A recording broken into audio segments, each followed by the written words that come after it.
Assalamualaikum warahmatullahi wabarakatuh. Perkenalkan, nama saya Dening Warmadi dari kelompok 13 mata kuliah Manajemen Koperasi dan UMKM, yang mana pada kelompok kali ini yang kita akan membahas mengenai permasalahan sejarah dan perkembangan UMKM. Saya sendiri kelompok 13 tidak hanya saya sendiri, yakni juga ada Endang Wahyu Sri Utami, Wasilatul Anisah, dan Dewi Nur Cahyani. Saya sendiri sebagai pemateri sekaligus moderator yang akan membahas materi pada kali ini. Di sini saya akan menjelaskan tentang permasalahan UMKM dan solusinya. Yang pertama adalah permasalahan UMKM. Permasalahan utama yang sering dialami oleh UMKM yang ada di Indonesia yaitu kendala yang sifatnya internal. Kendala internal diantaranya terjadi karena masalah modal dan sumber daya manusia. Oleh karena itu, kendala internal yang sering kali dialami oleh pelaku UMKM yaitu kurangnya modal dan kurangnya sumber daya manusia. Kurangnya modal dapat membuat pelaku UMKM merasa kesulitan untuk dapat mengembangkan usahanya. Dengan tidak adanya modal yang mencukupi, produk-produk yang akan diproduksi akan menjadi sangat sedikit jumlahnya. Dengan minimnya jumlah produk yang akan diproduksi, maka perluasan pasar yang akan digunakan untuk memasarkan produknya juga akan terbatas, sehingga UMKM akan sulit untuk mengembangkan dengan maksimal. Yang selanjutnya adalah kurangnya sumber daya manusia. Kurangnya sumber daya manusia ini sangat berpengaruh terhadap banyak hal dalam melaksanakan sebuah bisnis, baik dari segi kualitasnya, daya saingnya, dan jangkauan produk yang dipunyai. Contoh kurangnya kualitas sumber daya manusia dalam waktu produksinya yaitu kurangnya manajemen pengendalian produk. Manajemen pengendalian produk yang sangat kurang dapat menyebabkan inkonsistensi dari hasil kegiatan produksi dan menyebabkan kurangnya kualitas produk tersebut. Kurangnya sumber daya manusia dalam kegiatan packaging berakibat wadah yang kurang menarik dan tidak bertahan lama, sehingga produk UMKM tidak dapat bersaing dengan produk dari luar dari usaha yang lebih besar. Kurangnya pemahaman pelaksanaan UMKM dalam cara menggunakan teknologi juga berakibat kurangnya sumber daya manusia, bisa menjadi alasan tidak berkembangnya atau kemungkinan gagalnya dalam sebuah bisnis. Selain kendala internal, usaha UMKM juga bisa dipengaruhi masalah-masalah eksternal. Menurut Bank Indonesia, permasalahan eksternal yang dialami oleh pelaku UMKM antara lain yaitu iklim usaha, infrastruktur, dan akses untuk ke tempat usaha. Yang selanjutnya adalah solusi permasalahan dari UMKM. Ya, solusinya adalah mendampingi para pelaku UMKM. Adalah solusi yang tepat untuk saat ini dan bisa menjawab permasalahan modal maupun sumber daya manusia. Dengan adanya kegiatan pendampingan terhadap para pelaku UMKM ini dapat membantu mereka. Para pendamping kegiatan UMKM ini dibutuhkan pendamping yang berkualitas dan mempunyai pengalaman yang mumpuni di dalam bidangnya. Dengan adanya pendampingan ini, para pelaku UMKM dapat menerima sosialisasi yang tepat untuk mendapatkan tambahan dana, dapat mengelola usahanya dengan baik dan benar, hingga bisa meningkatkan skill dan kemampuan yang dimiliki oleh para pelaku UMKM. Dan berakibat produk yang diproduksi nantinya dapat bersaing di luaran. Memang saat ini kegiatan yang sering dilakukan adalah kegiatan pelatihan untuk para pelaku UMKM. Memang benar, pelatihan ini juga sangat penting untuk berlangsungnya UMKM. Namun selain dengan pelatihan, kegiatan UMKM ini harus didampingi oleh badan yang tepat dan sesuai. Dengan adanya pendampingan ini, pemerintah dapat menindaklanjuti kegiatan pelatihan yang sudah terjadi. Pelatihan tidak saja dilakukan dalam ruangan, pelatihan bisa dilakukan untuk wadah yang dapat digunakan nantinya oleh para pelaku UMKM ini dengan aplikasi di masyarakat. Sejarah UMKM. Nah, kegiatan jual beli merupakan salah satu roda penggerak perekonomian di semua negara di dunia. Nah, salah satu produk turunannya yaitu kegiatan UMKM. UMKM sendiri memiliki pengertian yaitu kegiatan usaha produktif yang dijalankan oleh seorang individu maupun kelompok. Yang dewasa ini, kegiatan UMKM dapat dikatakan sebagai salah satu usaha yang berkontribusi besar pada perekonomian di Indonesia. Nah, hal ini tentu didasarkan dari data Kementerian UKM dan Koperasi Republik Indonesia, bahwasanya dari jumlah unit UMKM memiliki pangsa pasar sekitar 99,99% atau sekitar 62,9 juta unit dari jumlah seluruh usaha maupun badan usaha yang ada di Indonesia. Nah, jika berbicara mengenai sejarah UMKM, itu didasarkan pada Undang-Undang Dasar 1945 yang sudah diamandemen, yaitu pada pasal 33 mengenai perekonomian serta kesejahteraan sosial yang menunjukkan mengenai pendapatan serta pemikiran pembangunan ekonomi nasional berdasarkan demokrasi ekonomi yang mengacu pada kumpulan usaha kecil dan menengah UKM.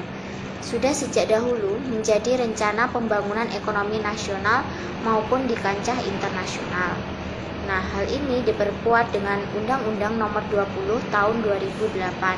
Pada pasal 5 dijelaskan pada salah satu tujuan pemberdayaan UKM ialah mewujudkan struktur perekonomian nasional yang seimbang, berkembang, berkeadilan, serta mengacu pada ekonomi Pancasila yang berlandaskan atas asas kekeluargaan.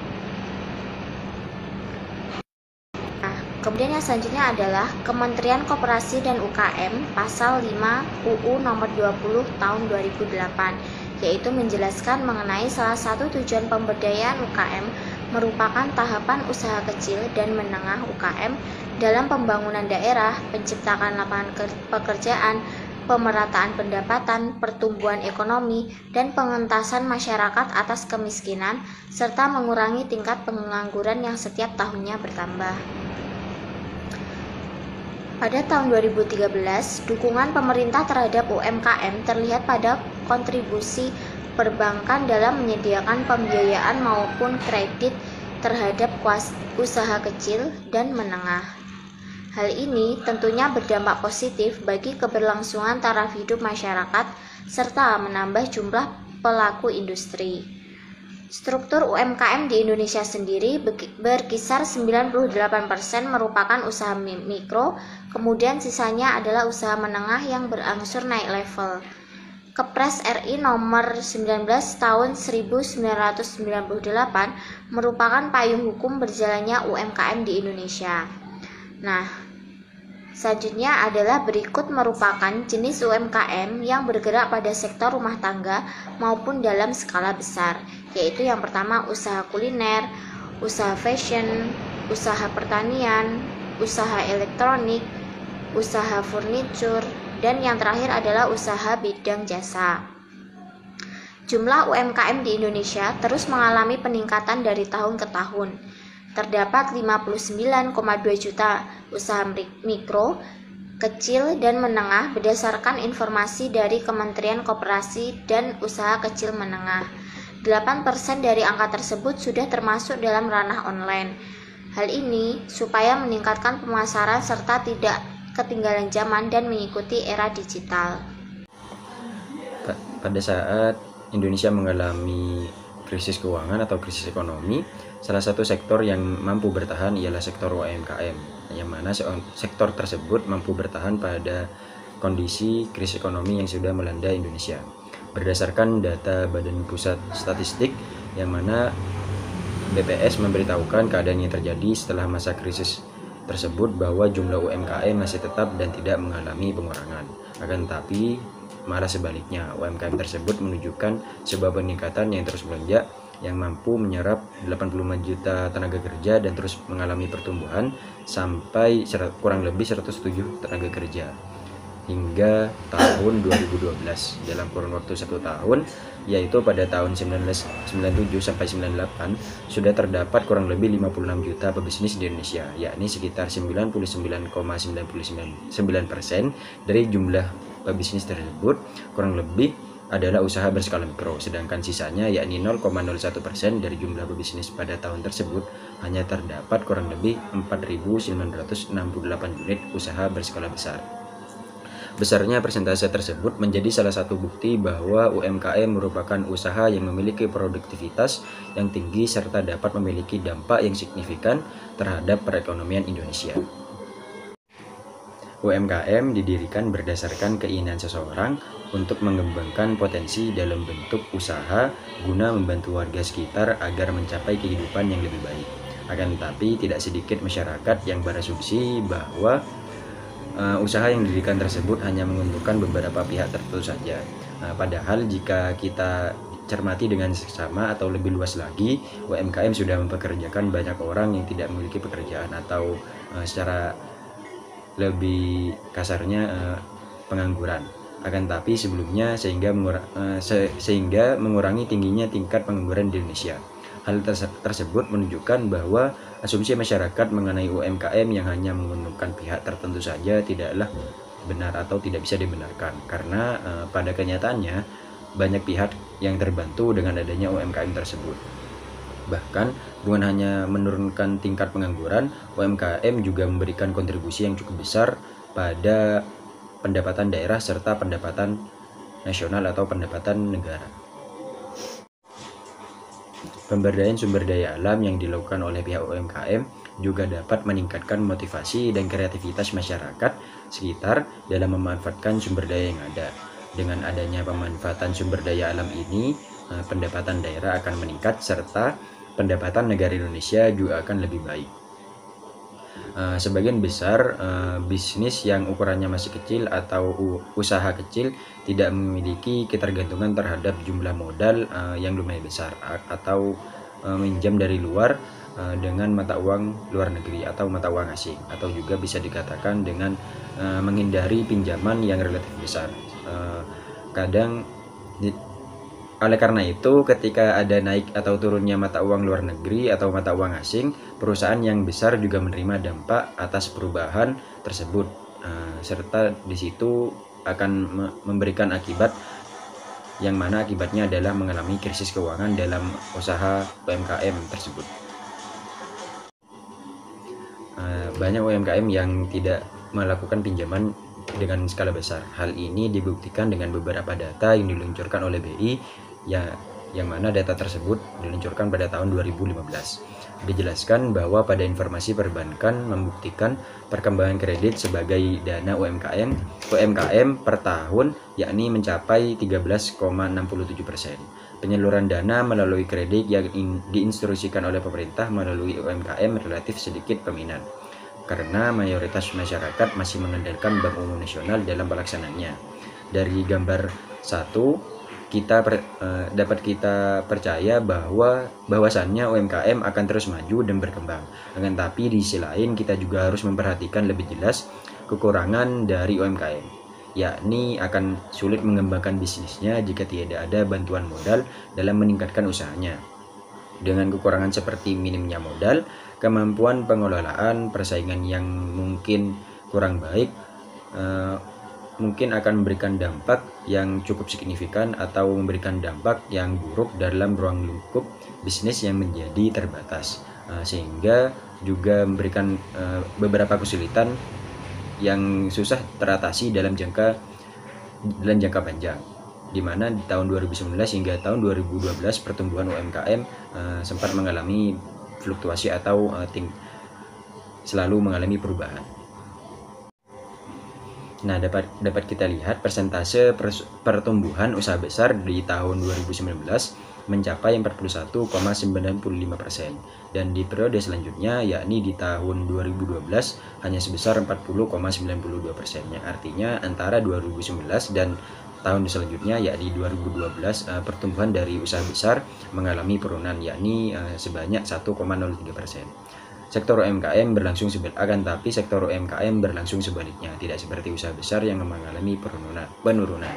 Pada periode tahun 2019, persentase usaha menengah yakni 13,46% terus mengalami peningkatan hingga periode selanjutnya yakni 13,59% di tahun 2012. Ini menunjukkan bahwa terdapat pertumbuhan sebesar 0,13% dari usaha menengah.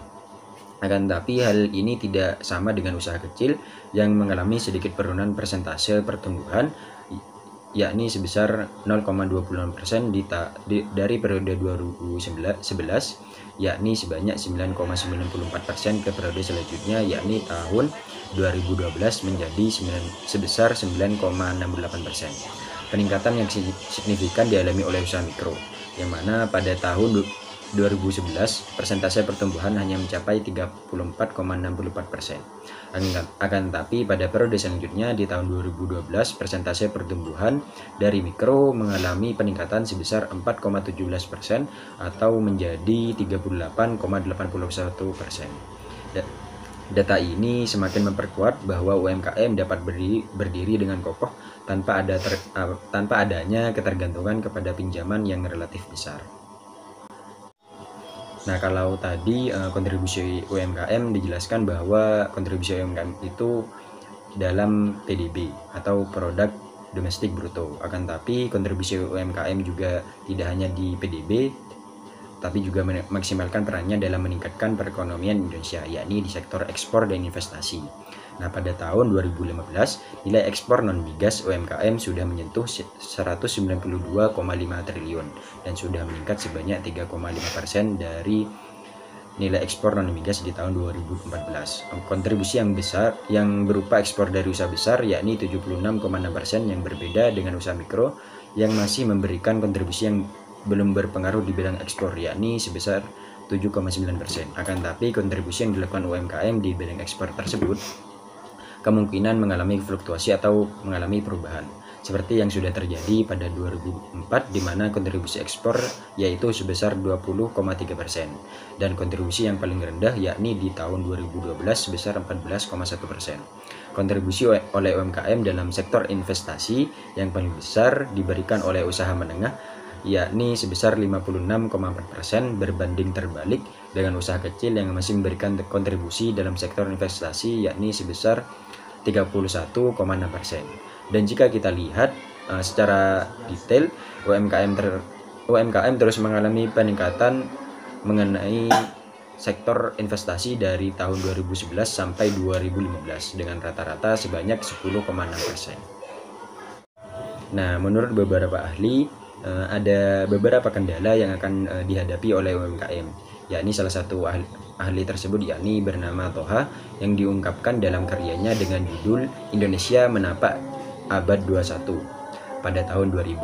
Beberapa pendapat tersebut dapat kita lihat pada halaman 166 sampai 167, yakni yang pertama permasalahannya yakni program pemberdayaan UMKM kurang berkembang karena kurangnya tenaga pendamping yang mengerti dan dapat memberi arahan serta solusi mengenai pemecahan masalah dalam UMKM tersebut.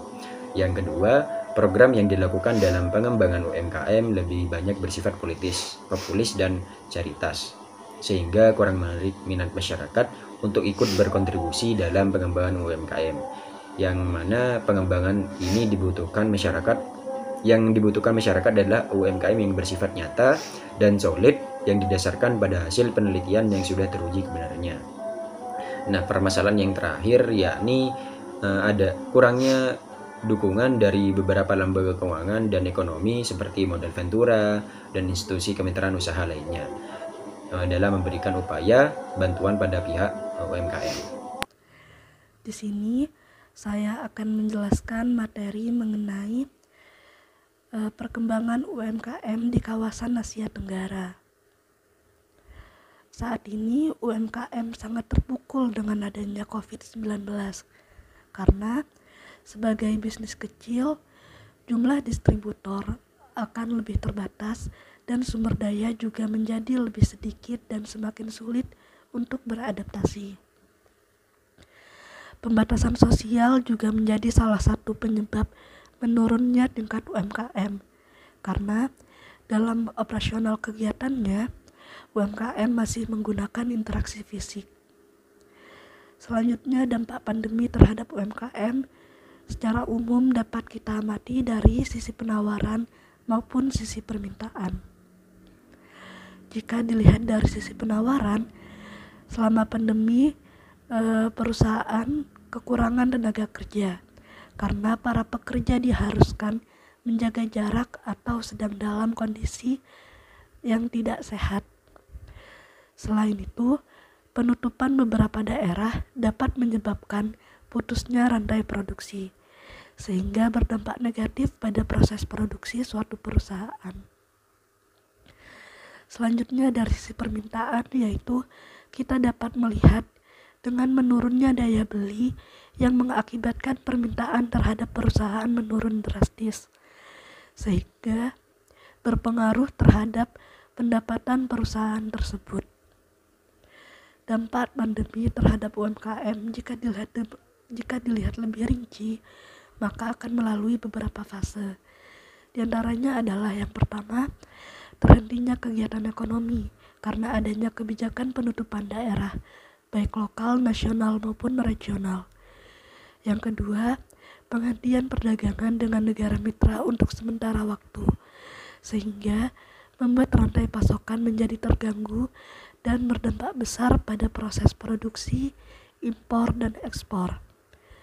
Fase selanjutnya adalah berkurangnya investasi yang dilakukan oleh perusahaan dan juga berkurangnya pengeluaran konsumsi yang dilakukan oleh rumah tangga, sehingga menyebabkan terjadinya depresi permintaan. Dan fase terakhir adalah pemulihan kondisi UMKM secara bertahap. Proses pemulihan UMKM saat ini bergantung pada tingkat keparahan ekonomi serta kesehatan. Seperti yang sudah terlihat dalam PPT, ASEAN SME Transformation melakukan survei pada 1.000 UMKM di kawasan Asia Tenggara, yaitu Indonesia, Thailand, Malaysia, Singapura, dan Vietnam. Survei tersebut dilakukan untuk mengetahui ekspektasi para pelaku UMKM terhadap pendapatan yang mungkin diperoleh di masa pandemi. Dapat kita lihat bahwa perubahan ekspektasi pendapatan para UMKM tersebut sebelum COVID-19 hanya terdapat 5% responden yang menyatakan pendapatan mereka mengalami penurunan lebih dari 25%. Akan tetapi, dengan adanya COVID-19, pendapatan yang diperoleh para pelaku UMKM semakin memburuk. Responden yang menyatakan bahwa pendapatan mereka mengalami penurunan lebih dari 25%, bertambah dari yang awalnya 5% menjadi 40% responden. Ekspektasi pendapatan para UMKM di ASEAN terlihat sangat kontras pada masa sebelum dan selama COVID-19. Jika dilihat dari hasil survei yang dilakukan oleh ASEAN SME Transformation Survey, di antara 5 negara ASEAN, yaitu Indonesia, Malaysia, Singapura, Thailand, dan Vietnam, pelaku UMKM di negara Thailand lah yang terlihat paling pesimis mengenai pendapatan yang akan diperolehnya pada masa pandemi ini. Sedangkan pelaku UMKM di negara Singapura cenderung lebih percaya diri. Dan di Indonesia sendiri, sebanyak 87% menyatakan bahwa pendapatan mereka menurun. 4% menyatakan bahwa pendapatan mereka tidak berubah, dan 9% mengemukakan bahwa pendapatan mereka mengalami kenaikan. Sebelum adanya virus COVID-19, UMKM ASEAN cenderung memprioritaskan peningkatan pelayanan pelanggan sebesar 63%. Namun, dengan mewabahnya virus COVID-19 mengharuskan para UMKM ASEAN mengalibrasi ulang strategi peningkatan UMKM mereka dengan lebih berfokus untuk meningkatkan layanan konsumen dan tidak terus fokus pada pemasaran tradisional. agar bisnis yang sudah dijalankan selama ini dapat terus berkembang. Strategi lain yang dapat diterapkan oleh UMKM ASEAN adalah meneruskan proses pemasaran digital dan juga otomatisasi proses bisnis yang sebelumnya belum pernah diterapkan oleh UMKM untuk meningkatkan daya tahan dan produktivitas. Akibat banyaknya permasalahan yang terjadi pada UMKM ASEAN seperti penurunan penjualan, permodalan, terhambatnya proses distribusi maupun proses produksi, penurunan daya beli dan banyaknya pemutusan hubungan kerja membuat UMKM ASEAN lebih berfokus pada penerapan strategi digital. Adanya pembatasan sosial untuk menekan persebaran pandemi juga membuat masyarakat enggan untuk beraktivitas dan berinteraksi di luar ruangan. Sehingga jika UMKM masih tetap menerapkan proses pemasaran secara tradisional, maka akan sulit mengembangkan bahkan mempertahankan keberlangsungan usaha tersebut. Tidak hanya pihak UMKM sendiri yang terus mengembangkan usahanya dengan menerapkan berbagai strategi. Namun pemerintah juga turut serta berperan untuk menopang keberlangsungan UMKM ASEAN. Beberapa pemerintah di negara ASEAN memberikan dukungan berupa pendanaan untuk proses adopsi teknologi digital, memberi fasilitas dan mensuplai dalam negeri agar tidak terjadi ketergantungan eksternal dan mengasah keterampilan yang dibutuhkan UMKM saat ini. Hal ini dilakukan pemerintah dengan tujuan agar UMKM ASEAN dapat bertahan, memiliki kemampuan beradaptasi dan terus berkembang pada masa new normal ini.